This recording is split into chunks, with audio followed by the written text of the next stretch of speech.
हितों में भी पूरी ईमानदारी से कार्य किया होता और विशेषकर कमजोर वर्गों के हित व कल्याण के मामले में परम पूज्य बाबा साहब डॉक्टर भीमराव अंबेडकर की सलाह को भी मान लिया होता, तो फिर ना तो बाबा साहब को अपने कानूनी मंत्री पद से उस समय इस्तीफा देना पड़ता तथा ना ही आगे चलकर कांग्रेस पार्टी को केंद्र व अधिकांश राज्यों की भी सत्ता से बाहर होना पड़ता तथा ना ही फिर कमजोर वर्गों के लोगों को मजबूरी में बीएसपी के नाम पर अपनी अलग से राजनीतिक पार्टी बनाने की जरूरत पड़ती।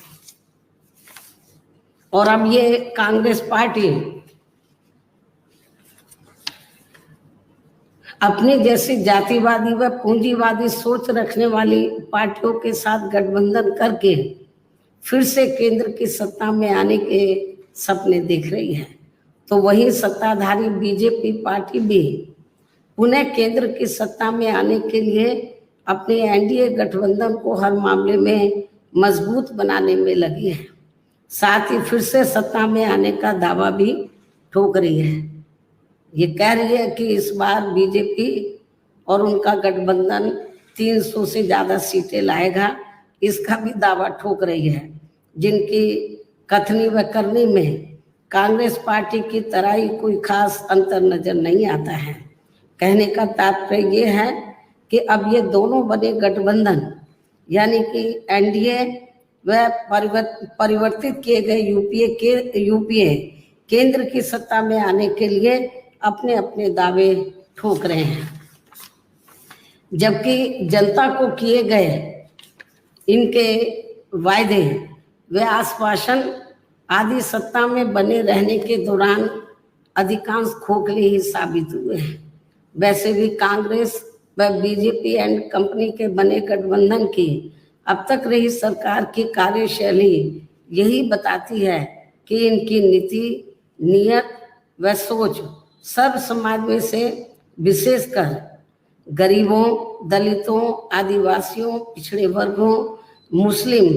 एवं अन्य धार्मिक अल्पसंख्यकों के प्रति लगभग एक जैसी ही रही है,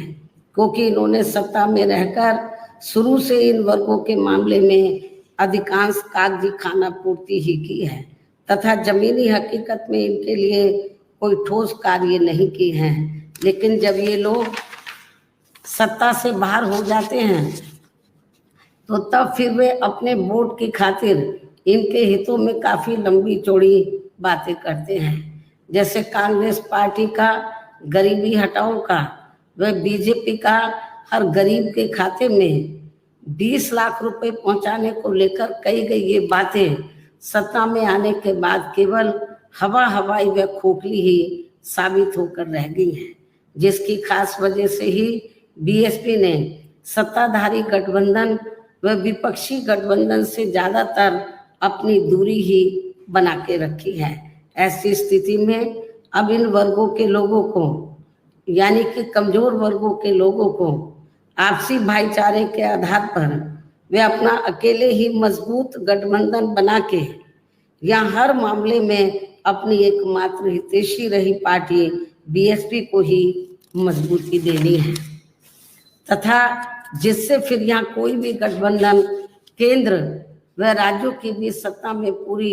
मजबूती के साथ आसीन ना हो सके तथा इसके स्थान पर फिर इनकी मजबूत नहीं बल्कि मजबूर सरकार ही बनेगी। हमारी पार्टी का ये पूरा प्रयास होना चाहिए ताकि बीएसपी के सत्ता में ना आने की स्थिति में भी इन कमजोर वर्गों का यानी कि दबे कुचले लोगों का ये लोग ज्यादा शोषण ना कर सके। इतना ही नहीं बल्कि ऐसी स्थिति में बीएसपी को भी सत्ता में आसीन होने का मौका मिल सकता है। और जब तक हम लोग अकेले अपने बलबूते पर खड़े नहीं हो पाते हैं, इसलिए इन सब बातों को ध्यान में रखकर अब बीएसपी को लोकसभा चुनाव में व इससे पहले राजस्थान, मध्य प्रदेश, छत्तीसगढ़ व तेलंगाना आदि राज्यों में होने वाले विधानसभा चुनाव में भी अकेले ही चुनाव लड़कर अपनी पार्टी का बेहतर रिजल्ट लाना होगा। लेकिन बीएसपी पंजाब, हरियाणा आदि इन राज्यों में वहाँ की रीजनल पार्टियों के साथ मिलकर जरूर चुनाव लड़ सकती है, बशर्ते अब वर्तमान में उनका एनडीए व परिवर्तित किए गए यूपीए से भी कोई संबंध नहीं होना चाहिए। इसके साथ ही पार्टी के लोगों को हर स्तर पर सत्ताधारी गठबंधन व विपक्षी गठबंधन के सभी साम दाम दंड भेद आदि हथकंडों से भी जरूर सावधान रहना है। इसके अलावा यहाँ मैं ये भी कहना चाहूँगी कि देश में लगातार बढ़ रही कमर तोड़ महंगाई, अति गरीबी व बेरोजगारी आदि की इन गंभीर समस्याओं के प्रति केंद्र के उत्तरदायित्व को लेकर कल से शुरू हो रहे संसद के मानसून सत्र में जवाबदेही का लोगों को काफी बेसब्री से इंतजार है। किंतु मणिपुर में जारी चिंतनीय हालात, हिंसा व सुरक्षा ही अब नया मुद्दा बन गया है। किंतु इन समस्याओं के प्रति भाजपा का रवैया अब तक व्यापक जनहित का कम तथा अपने राजनीतिक स्वार्थ का ज्यादा देखने को मिल रहा है, जिस कारण देश से जुड़े इन मामलों का जटिल बने रहना अति दुखद है। जबकि देश की प्रगति लोगों की उन्नति में ही निहित है, जिस पर पूरा ध्यान केंद्रित करने की भी सख्त जरूरत है। और अब लोकसभा चुनाव से पहले संसद में सरकार व विपक्ष का रवैया तकरार, आरोप प्रत्यारोप व जिम्मेदारी से भागने का नहीं, बल्कि इन ज्वलंत जन समस्याओं को दूर करने संबंधी समाधान का होना चाहिए। क्योंकि इस समय समस्त गरीब एवं मेहनतकश जनता का जीवन काफी दुखी व त्रस्त है, जिनकी सही से चिंता करना सभी का दायित्व भी बनता है। अंत में अब मैं अपनी बात यही समाप्त करती हूँ। धन्यवाद। जय भीम व जय भारत।